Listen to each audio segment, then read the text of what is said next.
Eu saúdo a cada um de vocês com a paz e a graça de Cristo Jesus. Aproveito esse momento para convidá-los para refletirem comigo em um texto que se encontra em Atos dos Apóstolos. Atos capítulo 4, versos 23 a 31. Prestai atenção na leitura. Uma vez soltos, procuraram os irmãos e lhes contaram quantas coisas lhes haviam dito os principais sacerdotes e os anciãos. Ouvindo isto, unânimes, levantaram a voz a Deus e disseram: Tu, soberano Senhor, que fizeste o céu, a terra, o mar e tudo o que neles há, que disseste por intermédio do Espírito Santo por boca de Davi, nosso pai, teu servo. Por que se enfureceram os gentios e os povos imaginaram coisas vãs? Levantaram-se os reis da terra e as autoridades ajuntaram-se a uma contra o Senhor e contra o seu ungido, porque verdadeiramente se ajuntaram nesta cidade contra o teu santo servo Jesus, ao qual ungiste Herodes e Pôncio Pilatos, com gentios e gente de Israel, para fazerem tudo o que a tua mão e o teu propósito predeterminaram. Agora, Senhor, olha para as suas ameaças e concede aos teus servos que anunciem com toda a intrepidez a tua palavra, enquanto estendes a mão para fazer curas, sinais e prodígios por intermédio do nome do teu santo servo Jesus. Tendo eles orado, tremeu o lugar onde estavam reunidos, todos ficaram cheios do Espírito Santo e com intrepidez anunciavam a palavra de Deus. Eu gostaria de meditar com vocês hoje acerca do tema: o que fazer quando as coisas ficam difíceis? O que fazer quando as coisas ficam difíceis? Todos nós sabemos que a vida não é um mar de rosas. A vida não é uma estrada pavimentada somente com alegrias, perfumes e prazeres. Muito pelo contrário, a vida é uma estrada dura e que nem sempre se faz fácil de ser trilhada. Por mais fortes que nós achamos que somos, muitas vezes nós vamos nos deparar com situações extremamente difíceis, atribuladas, adversas e que vão gerar em nosso coração alguma preocupação, alguma ansiedade. Dito isto, queridos, eu quero chamar a atenção de vocês para esse texto, porque nesse texto nós nos deparamos com um momento extremamente difícil na vida da igreja primitiva. A igreja primitiva que eu estou me referindo, e como muitos de vocês sabem, é a igreja do primeiro século, a igreja cuja história encontra-se relatada neste livro que nós acabamos de ler, o livro de Atos dos Apóstolos. Atos dos Apóstolos é um livro que foi escrito por um médico, missionário, companheiro de viagens do apóstolo Paulo, chamado Lucas. O doutor Lucas escreveu 2 volumes maravilhosos que fazem parte do cânon sagrado da Bíblia Sagrada. O primeiro volume é o Evangelho de Lucas.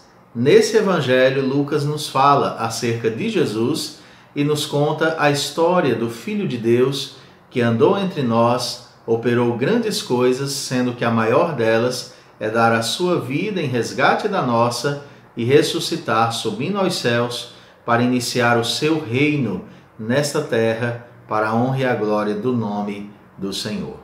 O segundo volume é Atos dos Apóstolos.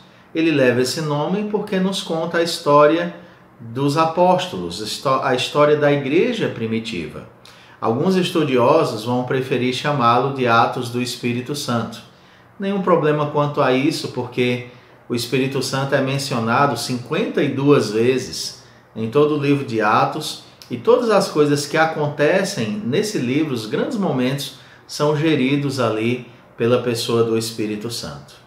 Lucas escreveu ambas as obras para uma pessoa, um certo Teófilo, que Lucas trata de forma respeitosa, chamando de excelentíssimo Teófilo, que deve, possivelmente, ter sido uma autoridade romana de grande estima, de grande importância, e possivelmente estava sendo discipulado ou evangelizado por Lucas, e Lucas escreve essa obra endereçada a essa pessoa para que ela saiba o que Jesus fez quando andou entre nós e o que Jesus, pelo Espírito Santo, continuou a fazer por meio da sua igreja. Então, vale a pena, vale muito a pena, quando você estiver lendo o Novo Testamento, você lê Lucas e dá um pulinho e ler logo em sequência Atos, porque você vai estar lendo obras escritas pelo mesmo autor, inspirado por Deus, o Dr. Lucas. E Lucas, escrevendo Atos, ele nos relata de um episódio extremamente famoso na vida do apóstolo Pedro e do apóstolo João. Estes dois servos de Deus estavam se dirigindo ao templo com o propósito de orarem. Ao se aproximarem dali, observaram que havia um coxo ali esmolando à porta do templo. Aquele homem pede dinheiro aos apóstolos.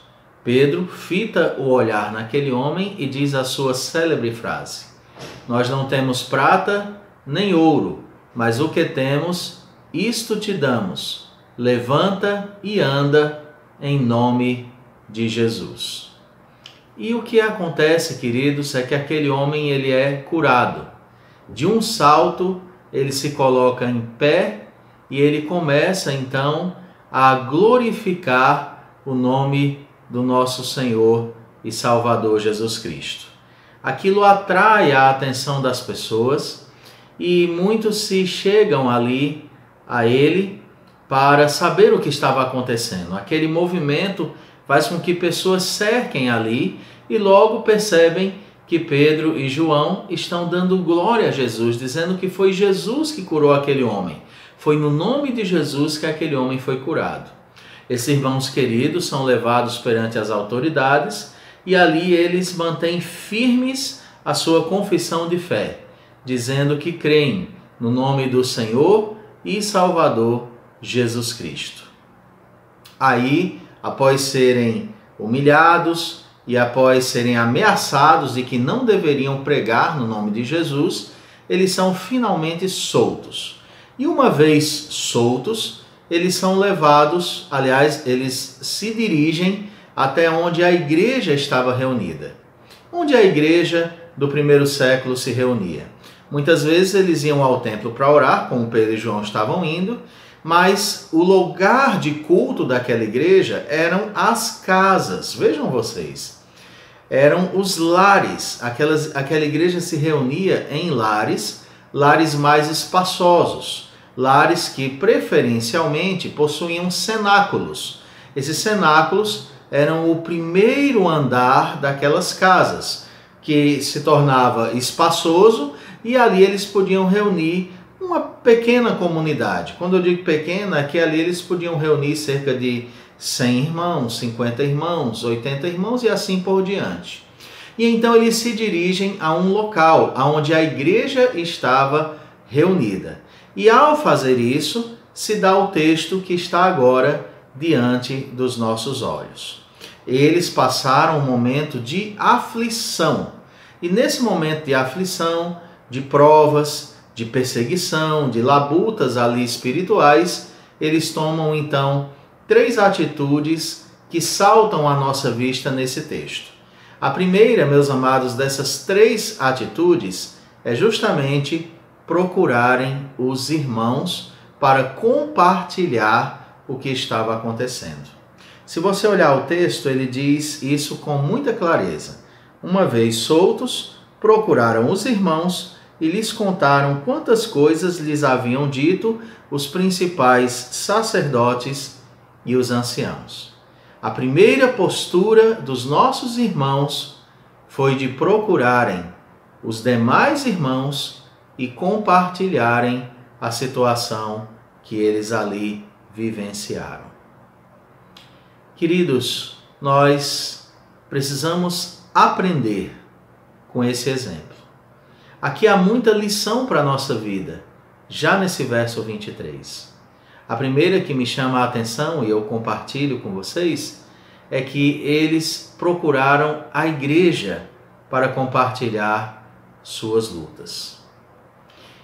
É muito comum em nossos dias, quando nós estamos passando, às vezes, por situações de angústia, prova, perdas, aflições as mais diversas, somos tendenciosos a querer nos isolarmos, a ocultar a nossa luta, a esconder a nossa prova, a fazer de conta que não estamos passando por aquilo.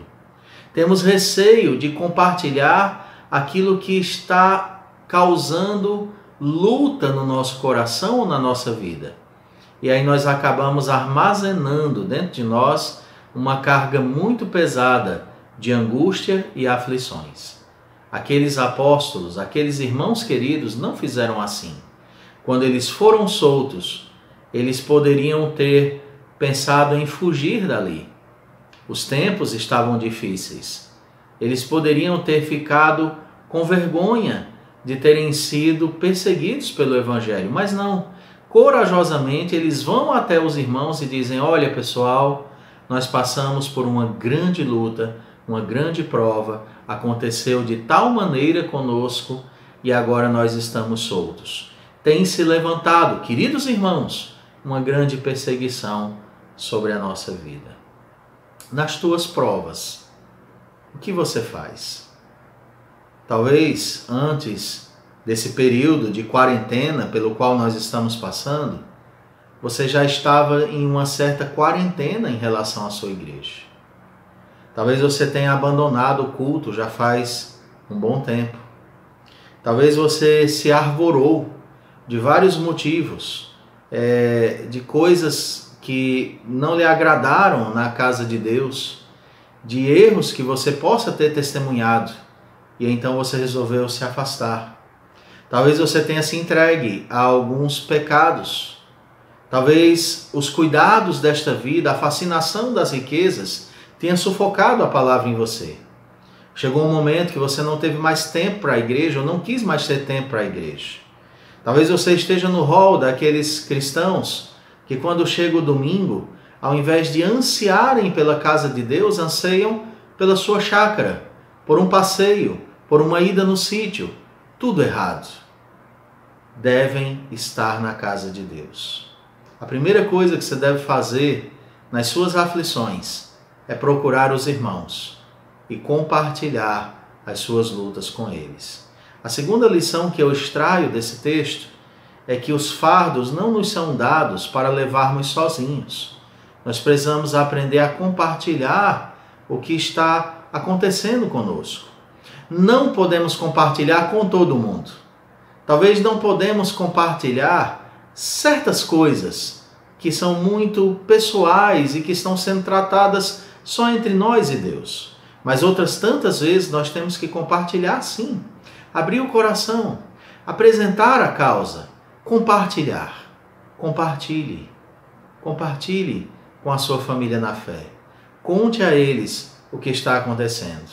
E eu tenho certeza, você encontrará alívio para a sua alma. A primeira atitude dos irmãos, dos apóstolos, foi procurarem os irmãos.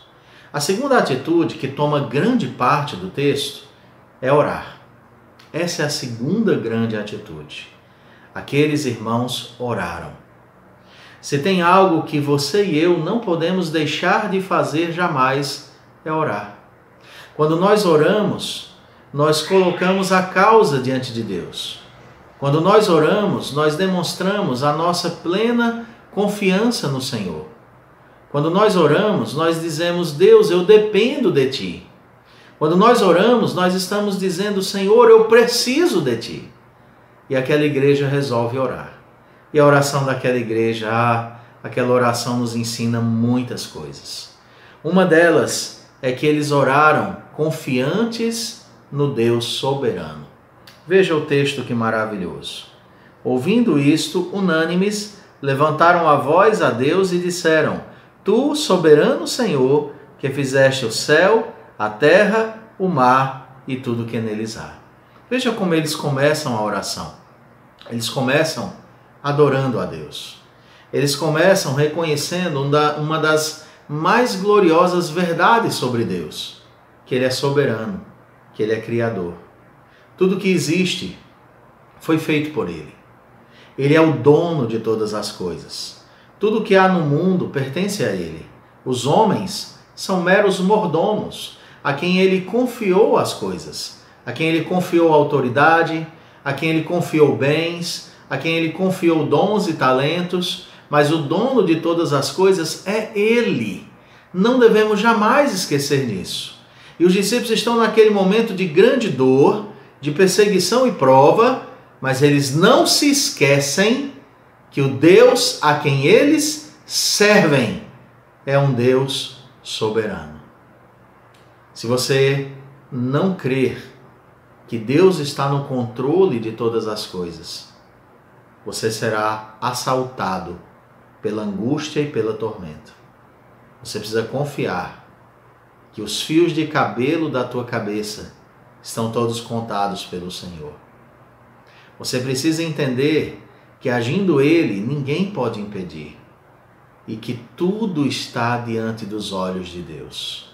Aqueles irmãos reconhecem que Deus é soberano e que Deus é o dono de todas as coisas. Ele criou os céus, a terra, tudo que neles há. Cada criatura, cada centímetro quadrado deste imenso universo pertence a Deus. Quando fundou a Universidade Livre de Amsterdã, Abraham Kuyper, ele disse uma célebre frase. Ele disse: não há 1 centímetro do universo que Deus não diga, isto é meu. Tudo pertence a Deus. A igreja sabia que Deus estava no controle daquele momento difícil que eles estavam passando. E aí, ao orarem, eles começam então a citar o Salmo 2. E ao citar o Salmo 2, eles revelam muito da sua teologia. Eles creem que foi o Espírito Santo quem inspirou Davi a escrever o Salmo 2. E ao dizer isso, eles citam o Salmo, dizendo: por que se enfurecem os gentios e os povos imaginam coisas vãs? Os reis da terra se levantam a uma contra o Senhor e contra o seu ungido. E aí eles citam: porque verdadeiramente se levantaram nesta cidade contra o teu santo servo Jesus, ao qual ungiste Herodes e Pôncio Pilatos, com gentios e gente de Israel, para fazerem tudo o que a tua mão e o teu propósito predeterminaram. O que eles estão dizendo nesse texto é que tudo que aconteceu com Jesus estava predeterminado por Deus. Eles disseram isso aqui. E eles disseram também que tudo que estava acontecendo com eles também estava no controle soberano de Deus e mais, havia sido pré-anunciado nas Escrituras. Tanto o que Jesus passou foi pré-anunciado nas Escrituras, como o que os discípulos estavam passando ali também. E aqui tem uma segunda lição nesse segundo ponto, riquíssima para nós. É que ao orarmos, precisamos nos arvorarmos da palavra de Deus. Os nossos irmãos pentecostais têm um ditado que eles dizem assim: mente vazia, oficina do diabo. É um ditado muito interessante. Eu queria trazer um ditado semelhante, mas um pouco diferente desse. É que nós devemos manter a mente cheia da palavra de Deus. Guardo no coração as tuas palavras para não pecar contra ti. Aquela igreja, veja, ela não tinha o que você tem. Você tem pregação em 1 milhão de canais para você assistir. Desde pregação herege, a pregação fiel, reformada, você tem pregação. Você tem a Bíblia no idioma que você quiser ler. A Bíblia está traduzida para quase todos os idiomas. Na sua casa deve ter mais de um exemplar da Bíblia. Nós temos a Bíblia no celular, no computador, nós temos a Bíblia em áudio, nós temos a Bíblia em braille. Aqueles irmãos não tinham tanto assim a Escritura como nós temos hoje. O acesso deles à Escritura era mais limitado que o nosso. Mas vocês notaram aonde a Bíblia estava? A Bíblia estava no pensamento daqueles irmãos. A mente deles estava tomada pela palavra de Deus. E quando a nossa mente está tomada pela palavra, nós oramos com fé, nós oramos com vigor, nós oramos com confiança, porque sabemos em quem nós cremos e quem é o Deus a quem nós servimos. Encha a sua mente com as Escrituras Sagradas. Encha o seu pensamento com a palavra de Deus. E na hora o Espírito te fará lembrar o que você precisa, como fez com esses irmãos aqui. E mais, eles reconhecem ainda que tudo aquilo estava no mais perfeito controle de Deus. Não tem nenhuma situação da sua vida que esteja fora do controle de Deus. Por mais desgovernada que seja a sua vida, ou que esteja a sua vida, por mais difícil que seja o momento, por mais questionamentos que possam rondar o seu pensamento, eu te trago esse vídeo para te lembrar que você precisa, como esses irmãos, confiar em Deus. Confie em Deus. Deus sabe o que está fazendo, Ele é Senhor, Ele é soberano. Todo esse momento que estamos vivendo não está fora do controle de Deus. Deus sabe tudo o que está fazendo. Nós não sabemos porquê, quais são os propósitos dele, o que ele quer com tudo isso, mas nós precisamos entender que ele sabe o que faz. Eu pude, em uma outra igreja a qual pastoreei anos atrás, cunhar uma frase nas minhas jornadas ali naquela comunidade. Essa frase é: Deus trabalha bem. Esse texto revela isso. Deus trabalha bem. Deus trabalha bem na sua vida. Confie em Deus. Se em primeiro lugar, nas provas, você deve procurar a igreja, procurar os irmãos, e se em segundo lugar, você deve orar a Deus, você deve ainda estar disposto a servi-lo. Essa é a terceira questão. Mas essa questão, eu quero voltar só um pouquinho com a questão da oração. Aqueles irmãos, eles fazem um pedido bem interessante, que vai nos levar a esse terceiro ponto.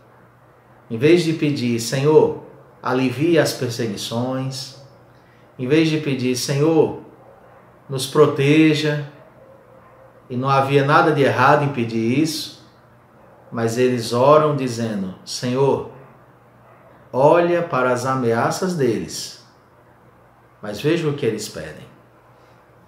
Agora, Senhor, olha para as suas ameaças e concede aos teus servos que anunciem com toda a intrepidez a tua palavra, enquanto estendes a mão para fazer curas, sinais e prodígios por intermédio do nome do teu santo servo Jesus. Eles não pedem para Deus aliviar a perseguição. Embora eles mencionem, olha para as ameaças deles, tudo bem. Mas o principal pedido deles é, Senhor, nós queremos audácia, coragem, vigor para continuar pregando a tua palavra. Talvez seja isso que você precisa pedir agora. Talvez você está orando, pedindo para Deus aliviar as provas, aliviar os problemas, afastar as lutas, distanciar as aflições, enxugar suas lágrimas, tudo bem. Não há nada de errado em fazer assim. Mas você também deveria dizer, Senhor, fortalece a minha fé para este momento.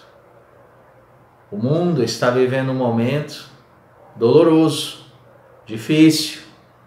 A nossa fé está sendo provada.